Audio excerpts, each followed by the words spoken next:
রংপুরের পর এবার চিটাগংকে বিদায় করতে নামছে খুলনা। আগামীকাল ফাইনাল নিশ্চিত করতে শক্তিশালী একাদশ নিয়ে মাঠে নামবে টাইগার্সটা। একাদশে আগের ম্যাচে যুক্ত হয়েছেন হোল্ডার হেটমায়ার, তবে যুক্ত হতে পারেন আরও এক বিদেশি অলরাউন্ডার।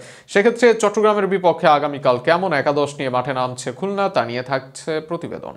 টানা ৩ ম্যাচের ৩টিতে জিতে দ্বিতীয় কোয়ালিফায়ারে মাঠে নামছে খুলনা টাইগার্স। অনেকের মতো অত ঢাকঢোল না পিটিয়ে গত ম্যাচে হুট করে দলের একাদশে যোগ করেন জেসন হোল্ডার আর সিমরন হেটমায়ারকে। তবে এক স্টোরিতে জেমিন ইসামকেও দেখা গেছে আসছে বিপিএল খেলতে, গুঞ্জন আছে তিনিও খেলতে পারেন খুলনায়, তবে সেটি নিশ্চিত হওয়া যায়নি। তাই ধারণা করা হচ্ছে আগের ম্যাচের মতো একাদশ নিয়ে মাঠে নামবে মিরাজের দল। দুই ওপেনার নাইম শেখ আর অধিনায়ক মেহেদী হাসান মিরাজি খেলবেন ওপেনিংয়ে।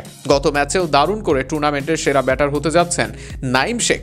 ওয়ান ডাউনে গত ম্যাচে অপরাজিত 29 করা অ্যালেক্স রোজ খেলবেন। এরপর মাঠে নামবেন আফিফ হোসেন ধ্রুব। এরপর ব্যাট হাতে নামবেন উইন্ডিজ ব্যাটার সিমরন হেটমায়ার। আর শেষ দিকে ফিনিশিং এর দায়িত্ব থাকবে চলতি বিপিএল এর সেরা ফিনিশার উইকেট রক্ষক ব্যাটার মাহিদুল ইসলাম অঙ্কন। ফিনিশিং এ তার সাথে আরও থাকবেন উইন্ডিজ অলরাউন্ডার জেসন হোল্ডার ও মাহমুদ নওয়াজ।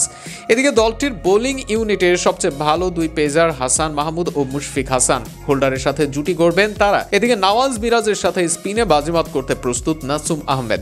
আগামীকাল অর্থাৎ 5 তারিখ সন্ধ্যা 6:30টায় ফাইনাল নিশ্চিতের এই ম্যাচটি মাঠে গড়াবে। এর আগে বরিশালের সাথে হেরে দ্বিতীয় কোয়ালিফায়ার খেলছে চিটাগং, আর রংপুরকে হারিয়ে এখানে জায়গা করে নিয়েছে খুলনা টাইগার্স।